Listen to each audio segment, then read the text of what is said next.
नमस्कार दोस्तों, good morning सभी को। और आज की इस करंट अफेयर वाली क्लास में आप सभी का स्वागत है। उम्मीद है आप सभी आ गए होंगे और मुझे कई बच्चे लाइव भी दिख रहे हैं। तनु वर्मा कह रही हैं बहुत लेट हो गए हैं सर आप आज। आपको पक्का पता है 9 बजे एनसीईआरटी की क्लास होगी। हाँ, एनसीईआरटी की क्लास होगी जिसको सुमित सर लेंगे और वो डेली की तरह से होगी। ठीक है, तो जैसा कि आपने देखा होगा कि आज का जो टॉपिक है वो मैरिज एक्ट को लेकर के है कि एलजीबीटी जो समुदाय है वो बहुत दिनों से परेशानियों को लेकर के चल रहा है कि उसे किस तरह से सामाजिक मान्यता मिले, किस तरह से वो अपने गौरवपूर्ण जीवन को व्यतीत कर सके। तो इन सब को लेकर के वो सुप्रीम कोर्ट के पास जाता है इस उम्मीद से कि जो एलजीबीटी समुदाय है वो अलग अलग भारत के प्रांतों से आते हैं, अलग अलग भारत के जगहों से आते हैं और वो चाहते हैं कि उन्हें वो कानूनी मान्यता मिले। ठीक है, बहुत ढेर सारे गुड मॉर्निंग के मैसेजेस आ रहे हैं। गुड मॉर्निंग सभी को। Good morning Saiba, lovely good morning, Tanu Verma good morning, Aarti good morning.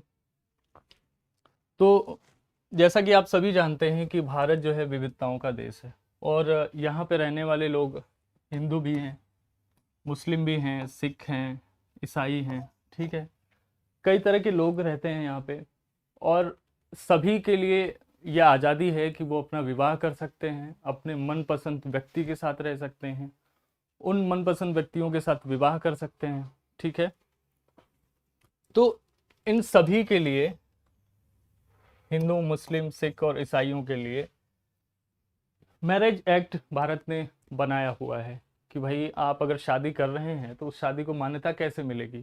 तो एक मान्यता वो होती है जो समाज देता है और दूसरी वो मान्यता होती है जिसे सरकार एक सर्टिफिकेट के माध्यम से ये बताती है कि आप मैरिड हो इस व्यक्ति के साथ या इस महिला के साथ।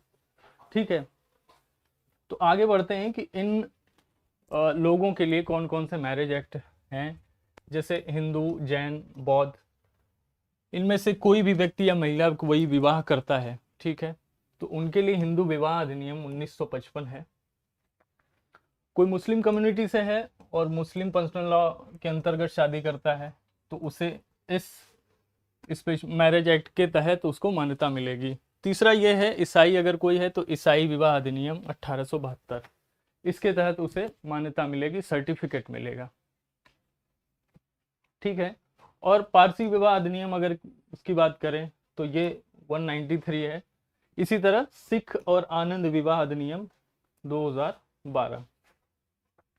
इतनी बात आपको समझ में आ गई कि अगर जो जिस कम्युनिटी से है अपनी ही कम्युनिटी में शादी करता है तो उसके लिए ये मैरिज एक्ट उनको एक सर्टिफिकेट प्रोवाइड कराते हैं, मान्यता देते हैं। लेकिन जरा सोचिए कि अगर कोई हिंदू लड़का है और वो किसी मुस्लिम लड़की से शादी करता है, या कोई मुस्लिम लड़का है हिंदू लड़की से शादी करता है, या इन सब के अलावा कोई भी अपने जो उसका रिलीजन है उस रिलीजन से बाहर जाके शादी करता है, तो उसके लिए भारत सरकार ने एक स्पेशल मैरिज एक्ट बनाया है 1954। और उसमें साफ साफ कह दिया है कि भाई अगर आप अलग अलग रिलीजन से बिलोंग करते हैं तो आप इसके अंतर्गत अपने विवाह को रजिस्टर करा सकते हैं और सर्टिफिकेट पा सकते हैं। ठीक है, ओके। तो अब यहाँ पेंच कहाँ से आया, क्यों एलजीबीटी समुदाय परेशान है इस बात से कि हमें इसमें शामिल नहीं किया गया। अब चूंकि एलजीबीटी समुदाय, मतलब इससे पहले जो मैरिज एक्ट थे और ये स्पेशल मैरिज जो एक्ट है, इसमें ये कहा गया कि अपने रिलीजन के अलावा आप किसी भी जगह, किसी भी अदर रिलीजन में अगर शादी कर रहे हैं किसी भी तरीके से, तो वो स्पेशल मैरिज एक्ट में रजिस्टर होगा। लेकिन इसमें एक ऐसी बात बोल दी गई है कि जैसे इसके जो सब धाराएं हैं, जैसे 4 में सी वाला जो पार्ट है इसमें, इस वाले अधिनियम में, उसमें ये कहा गया है कि शादी करने के लिए महिला या पुरुष का होना जरूरी है। यानी पुरुष होंगे या महिला होंगी तो ही वो शादी कर सकते हैं, अदरवाइज शादी नहीं कर सकते। तो इस हिसाब से देखा जाए तो यहाँ से एलजीबीटी कम्युनिटी बाहर हो गई। एलजीबीटी कम्युनिटी अगर आप समझें, किस किस को पता है इसका फुल फॉर्म, कमेंट करके बताइए। इनके बीच डिफरेंस कर पाना थोड़ा मुश्किल होता है लोगों को, क्योंकि जनरली इससे पहले जो है लोग गे के नाम से जानते थे और कह देते थे, और ये बहुत अपमानजनक शब्द होता है किसी महिला या पुरुष के लिए। जनरली पुरुषों के लिए ये शब्द यूज होता था, तो पुरुषों को इससे आपत्ति हुई। इनफैक्ट इस तरह के लोगों को जो इस कम्युनिटी से बिलोंग करते हैं उनको इससे आपत्ति हुई, तो उन्होंने क्या किया कि इस कम्युनिटी का नाम जो है एलजीबीटी रखा। एलजीबीटी में एल क्या करता है कि ये लेस्बियन को डिनोट करता है कि अगर आप एक महिला हैं और महिला के साथ आपका संपर्क है, संबंध है, तो आप लेस्बियन में आते हैं। ठीक इसी तरह से जी है, जी के लिए कमेंट करके बताएं कि जो लड़का लड़के से संबंध रखता है, उसके साथ लिव इन में रहता है, तो वो गे वाली कैटेगरी में आएगा। ठीक इसी तरह से बाइसेक्सुअल है। बाइसेक्सुअल कौन लोग होते हैं? जो दोनों में इंटरेस्ट रखते हैं, यानी कि ये लड़के में भी इंटरेस्ट रखेंगे और लड़कियों में भी इंटरेस्ट रखेंगे, वो बाइसेक्सुअल हो गए। और ट्रांसजेंडर वो लोग होते हैं जब वो पैदा हुए तो उनकी पहचान कुछ और थी, और समय के साथ साथ जब उन्हें लगा कि हमारे अंदर फीलिंग्स तो अलग है लेकिन हमारे अंदर जेंडर अलग है, ठीक है, तो वो डिफरेंस मिलता है। जन्मजात जो उनको पहचान मिलती है और आगे चल के जो उनको पहचान मिलती है, दोनों में डिफरेंस होता है। तो ये पूरी कम्युनिटी है एलजीबीटी की, ठीक है। तो उसने ये कहा कि भाई हम इसके अंदर तो शादी कर ही नहीं सकते। अब इन्होंने ये प्रस्ताव रखा क्यों सुप्रीम कोर्ट के आगे? क्योंकि आपने अगर देखा होगा, थोड़ा सा 4 साल पीछे अगर हम जाएं, तो 7 सितंबर को 2018 में नवजोत सिंह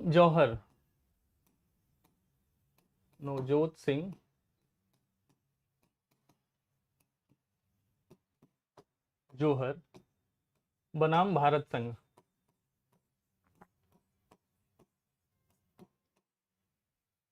ये केस पे जजमेंट आया हुआ था, और सुप्रीम कोर्ट ने कहा था कि जो आईपीसी की धारा 377 है,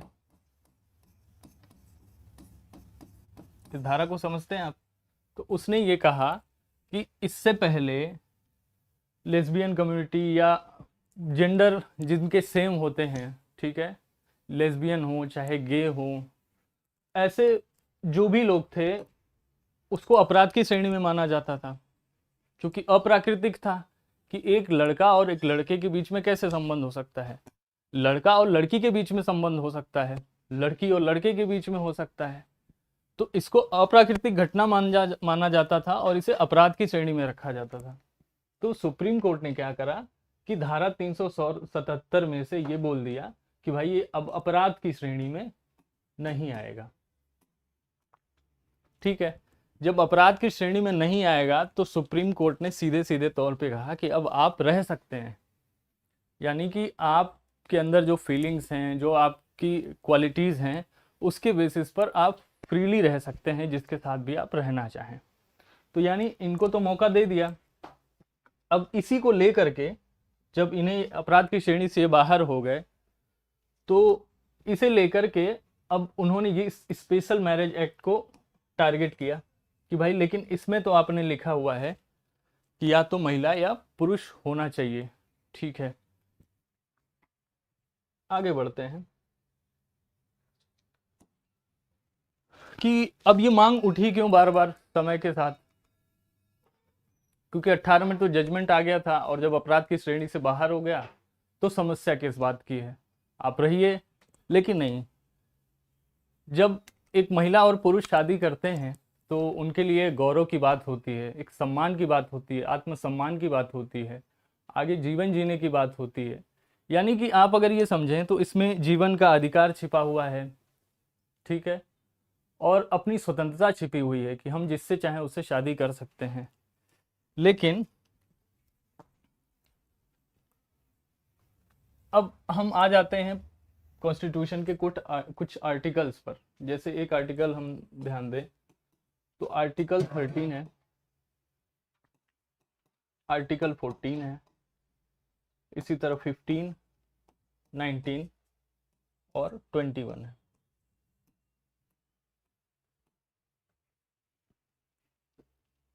और मुझे जहाँ तक अंदाज़ा होगा कि आप लोग इतनी तैयारी कर चुके होंगे कि इन आर्टिकल्स को भली भांति पहचानते होंगे, जानते होंगे और समझते होंगे। तो मुझे कुछ बच्चे हैं जो कमेंट्स कर रहे हैं, तो मुझे बताएं कि ज़रा आर्टिकल 14 और 15 में क्या डिफरेंस है। थोड़ा सा मैं जानना चाहूँगा। आर्टिकल 30 बता दें, आर्टिकल 14 बता दें, आर्टिकल 15 बता दें।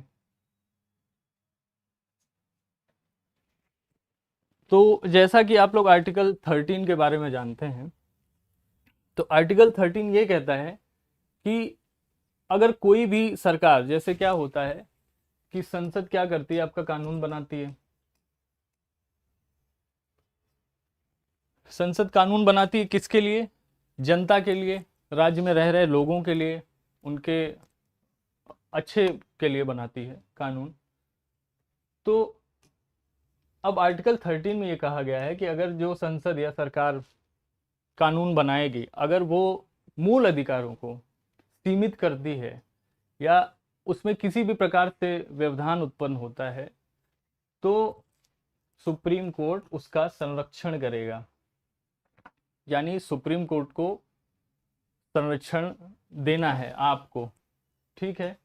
और अगर आपको कोई असुविधा होती है सरकार के किसी आर्टिकल से, किसी नियम कानून से, तो आप सीधे सुप्रीम कोर्ट में आपत्ति कर सकते हैं कि भाई सरकार ने हमारे लिए ये नियम बनाया है और हम इससे जो है परेशान हो रहे हैं। तो सुप्रीम कोर्ट उसका संरक्षण करेगा। ठीक हुआ, आगे चलते हैं। तो अब क्या हुआ कि यहाँ तो सरकार ने बोल दिया है, सॉरी कॉन्स्टिट्यूशन में बोला गया है कि भाई कोई भी कानून अगर आपके मूल अधिकारों को सीमित करता है तो सुप्रीम कोर्ट उसको खारिज कर देगा, स्वतः खारिज हो जाएगा, जाने की भी बात नहीं है। तो कानून बनाते समय सरकारें भी ये ध्यान रखती हैं कि मूल अधिकारों को देखा जाए, ठीक है। फिर अब आर्टिकल 14 पर आते हैं। आर्टिकल 14 ये कहता है कि विधि के समक्ष आपको समता मिलेगी।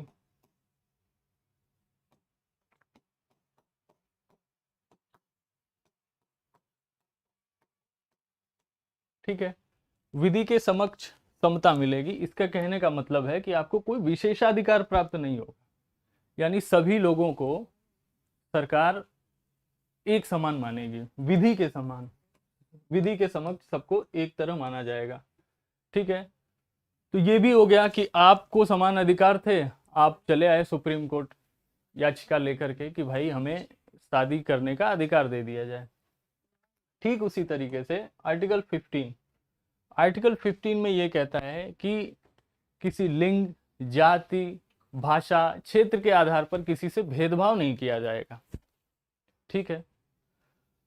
तो ये भेदभाव से संबंधित हो गया। आर्टिकल 19 क्या कहता है? अभिव्यक्ति की स्वतंत्रता,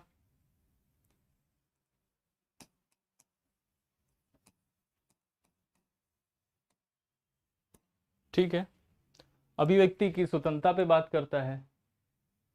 और आर्टिकल 21 जो है ये कहता है कि आपको जीवन का अधिकार है।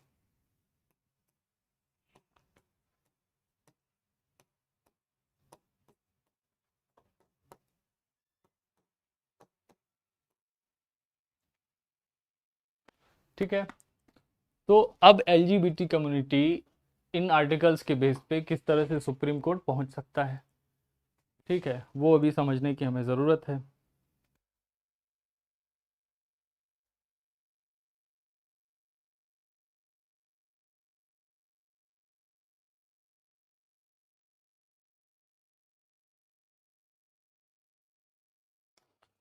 ठीक है, तो अब आगे बढ़ते हैं।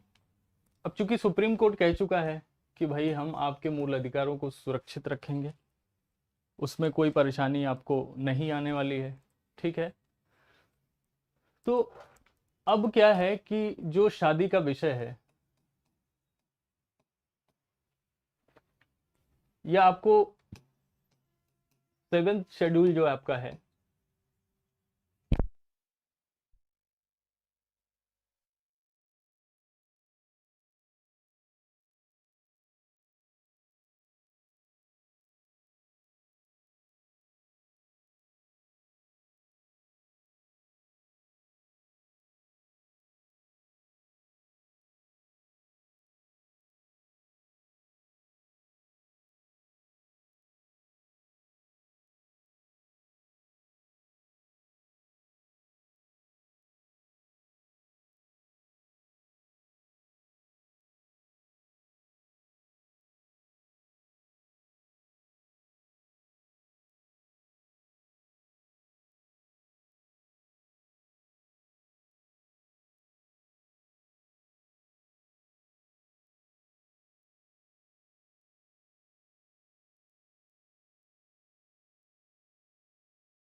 हेलो, अभी तो वॉइस आ रही है।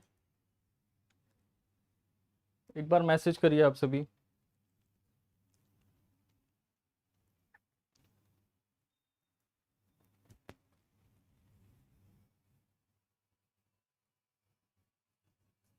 क्योंकि यहाँ सॉफ्टवेयर में वॉइस बिल्कुल ठीक आ रही है।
ठीक है, आई थिंक अब आ रही होगी वॉइस।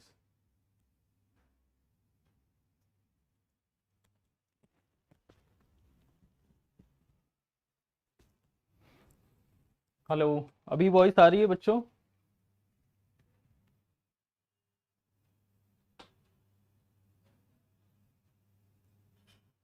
ठीक है, आई थिंक अब आ रही होगी voice।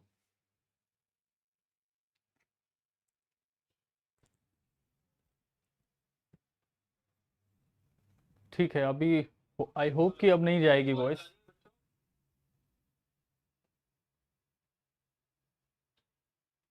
ठीक है, ठीक है। तो मैं आपको फिर से रिपीट कर देता हूँ कि जिन आर्टिकल के बेस पर एलजीबीटी कम्युनिटी सुप्रीम कोर्ट जा रही है अपने अधिकारों को मांगने के लिए, तो सुप्रीम कोर्ट ने तो पहले ही कह दिया था कि हम जो है वो आईपीसी की धारा जो 377 है उसको अपराध की श्रेणी से बाहर करते हैं। यानी आप सभी एक साथ रहने के लिए आज़ाद हैं, आप सभी को फ्रीडम है, ठीक है।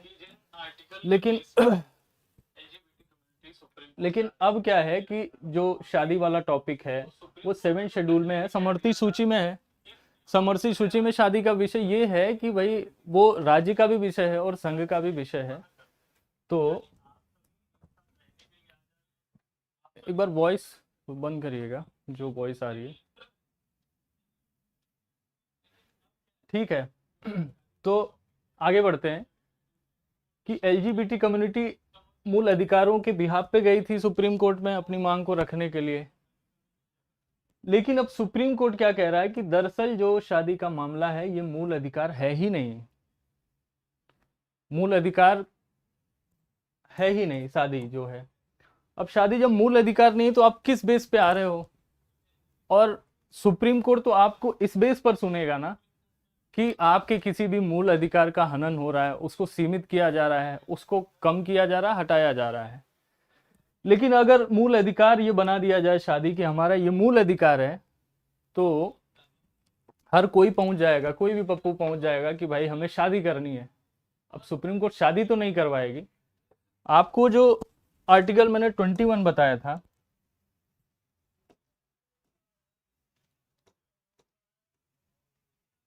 इस आर्टिकल में जीवन का अधिकार लिखा गया है। तो जीवन का अधिकार में यही चीजें हैं कि आप किस पर विश्वास करें, इसमें निजता भी है ना। तो आप किस पर विश्वास करें, किस पर विश्वास ना करें, किस व्यक्ति से शादी करें, किस महिला से शादी करें, ये सभी अधिकार आपको यहाँ पे मिले हुए हैं। अब लेकिन जो आर्टिकल 13 है वो ये कहता है कि जब आपके मूल अधिकारों को सीमित किया जा रहा है तो उस पर सुप्रीम कोर्ट एक्शन लेगा। दरअसल आपके मूल अधिकारों को सरकार आपको सीमित भी नहीं कर रही और सुप्रीम कोर्ट इस पर कुछ कर भी नहीं सकता।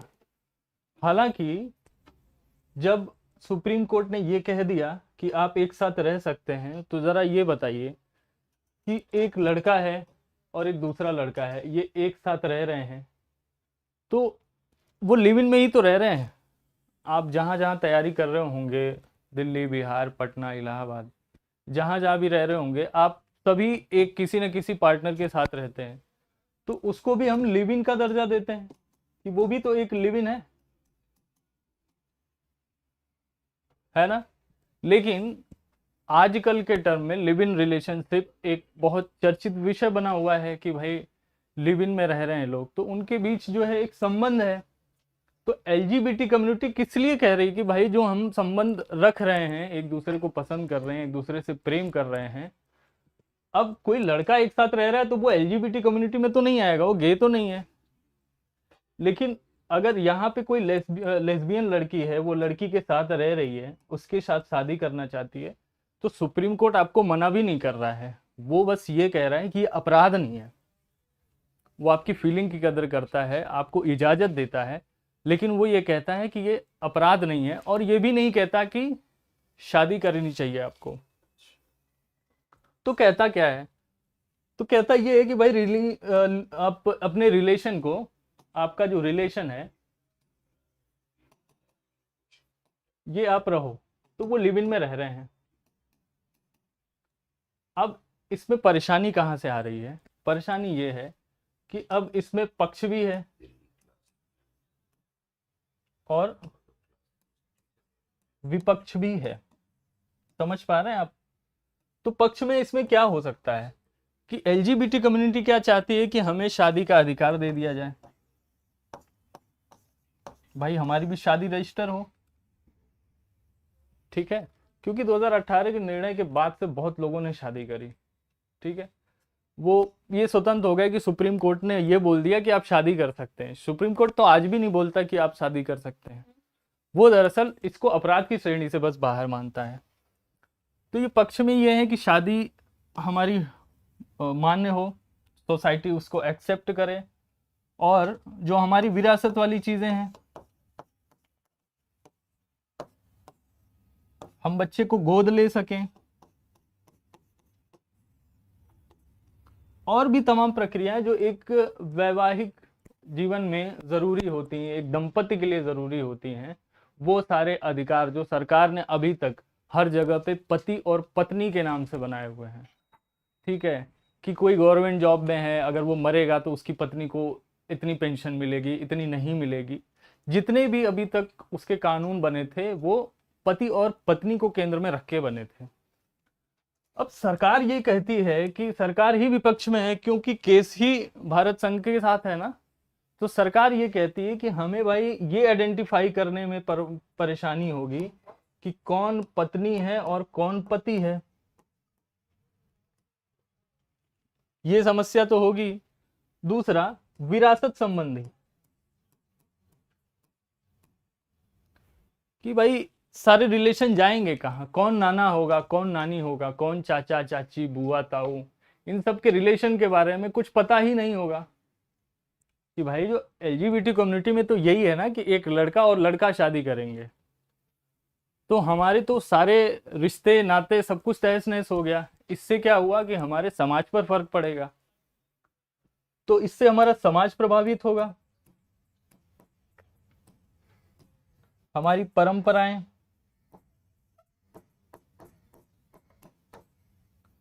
देखिए, कभी कभी कुछ अधिकार ठीक होते हैं, लेकिन जब आपके वो अधिकार समाज को, आपकी परंपराओं को ठेस पहुंचाएं, तो वो अधिकार बहुत अच्छे नहीं होते। इसीलिए सुप्रीम कोर्ट ने इसको अपराध की श्रेणी से बाहर कर दिया कि ठीक है, आपकी जो खुशियां हैं, खुशियां हम आपके नहीं छीन रहे, आपके जीवन के अधिकार को नहीं छीन रहे, लेकिन आप, सुप्रीम कोर्ट भी ये कहता है कि भाई हम शादी का अधिकार नहीं दे सकते, मानता है वो, लेकिन सीधे तौर पे नहीं कह रहा है, वो घुमा के कह रहा है कि भाई आपका ये मूल अधिकार नहीं है, और मूल अधिकार को हम हटा भी नहीं सकते, उस आर्टिकल से इन चीज़ों को नहीं हटा सकते। आपका अगर वो मूल अधिकार होता शादी, तो हम आपको इजाज़त देते। तो और अब ये तीसरा प्रभाव क्या पड़ेगा कि इनका बच्चा होगा,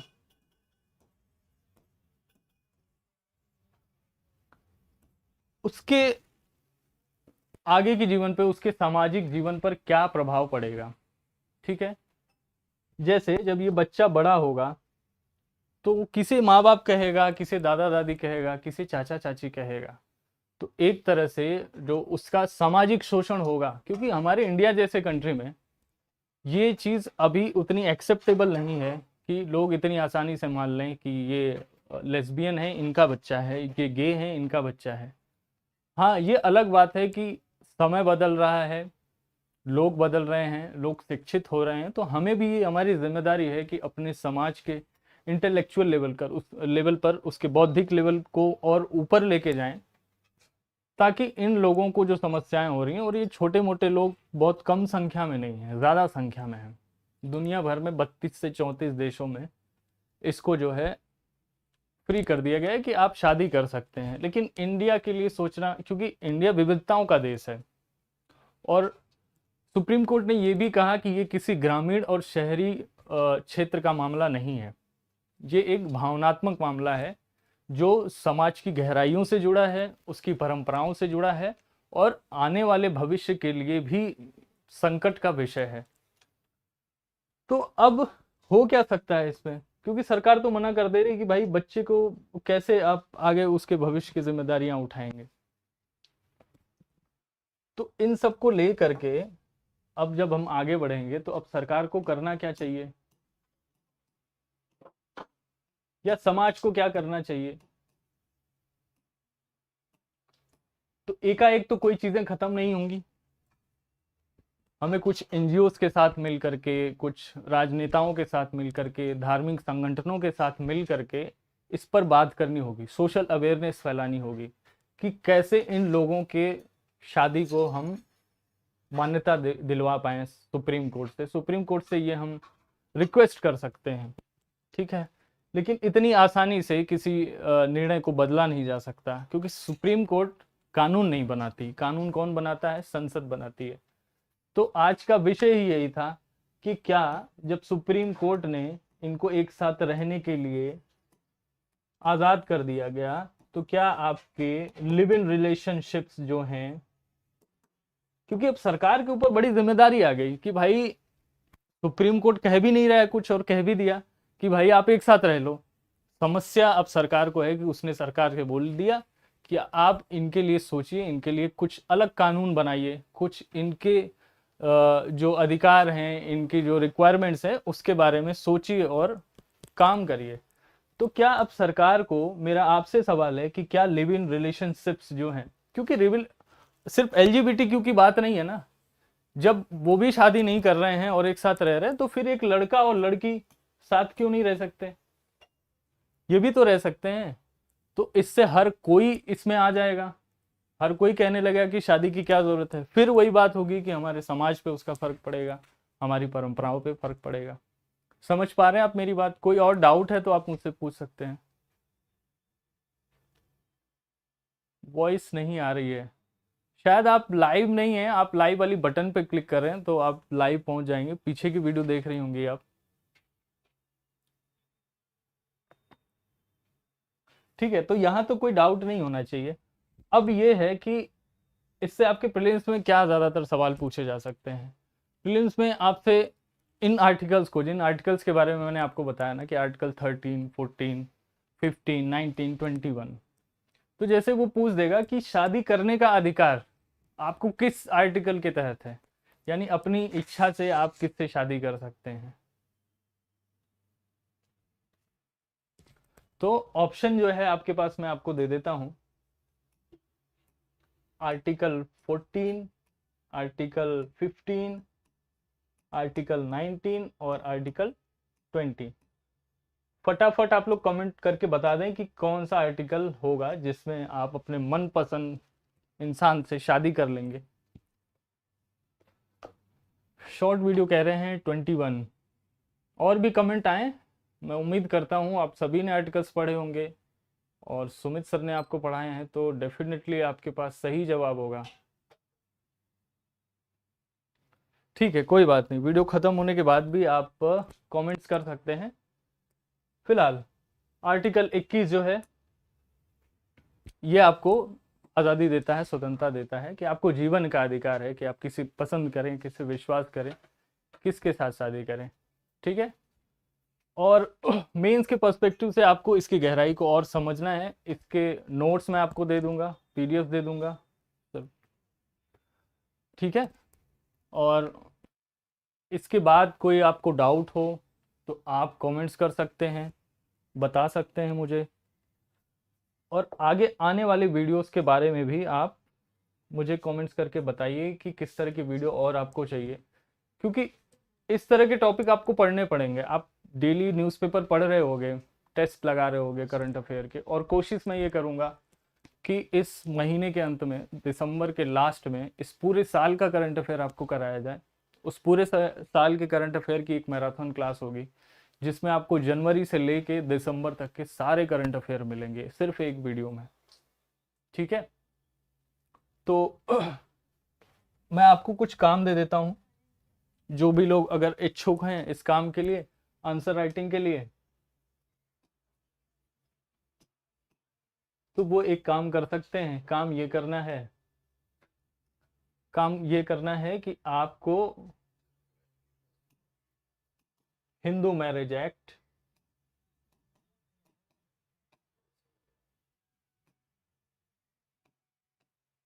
और स्पेशल मैरिज एक्ट या इनसे संबंधित जो भी मैरिज एक्ट हैं, ठीक है, जितने भी मैरिज एक्ट हैं, उनसे आप क्वेश्चंस तैयार करके लाएंगे, ठीक है। कि पहले मैं आपको आंसर राइटिंग लिखना नहीं सिखा रहा, ठीक है, वो मेरा काम नहीं है। उसके लिए सुमित सर आपको गाइड करेंगे कि कैसे आपको आंसर राइटिंग करनी है। मैं आपको ये कह रहा हूँ, इसीलिए आज की ये जो क्लास थी कि मैं चाहता था कि आप इन्वॉल्व हों इन सब जो इस तरह के टॉपिक हैं इसमें इन्वॉल्व हों और पहचानें कि हमें किस तरह के टॉपिक्स को पढ़ना चाहिए। आपको मज़ा आएगा कि जो कॉन्स्टिट्यूशन की और जो जुडिशरी की टेक्निकलिटीज़ हैं, जिसमें एक एक आर्टिकल से लोगों को फंसा करके और लंबे लंबे केसेस खींचे जा सकते हैं, साल 2 साल 10 साल 15 साल के लिए। तो आप इस तरह के क्वेश्चंस बनाएं। पहले पहले तो मुझे आप सभी से हर टॉपिक पे, जैसे आज की क्लास हुई ना, तो आप मेंस के पर्सपेक्टिव से कम 4 या 5 प्रश्न बनाएं। ये 4-5 प्रश्न क्या बताएंगे कि आपके दिमाग में क्या चल रहा है, ठीक है। नैना चौधरी कह रही सर ये क्लास रेगुलर होगी। जी नैना, ये क्लास रेगुलर होगी और हम कोशिश करेंगे कि इस नए नए टॉपिक के साथ हम क्लास को कंटिन्यू करें। और ये सर रेडी हैं हम सभी, हाँ ठीक है तनु, आप रेडी हैं, सभी लोग रेडी हैं। तो आप यही करें कि आपके पास ग्रुप है, व्हाट्सएप ग्रुप है और आपके पास टेलीग्राम ग्रुप है, आप स्वच्छंद हैं उस पर मैसेज करने के लिए। तो आप अपने 4-5 प्रश्न भेजें और उसमें से जिसके भी प्रश्न हमें अच्छे लगेंगे हम उस पर आपको एक आर्टिकल या एक मॉडल आंसर लिख करके शेयर करेंगे सभी बच्चों के साथ, ठीक है। तो आप सभी का बहुत बहुत धन्यवाद, थैंक यू। मिलते हैं सुमित सर से अगली क्लास में, ठीक है। 9 बजे सर, 9 बजे की क्लास में ना, ठीक है, 9 बजे की क्लास में सर लाइव मिलेंगे आपको, ठीक है। Thank you so much, bye bye आप सभी को। कल मिलते हैं करंट अफेयर की क्लास में फिर।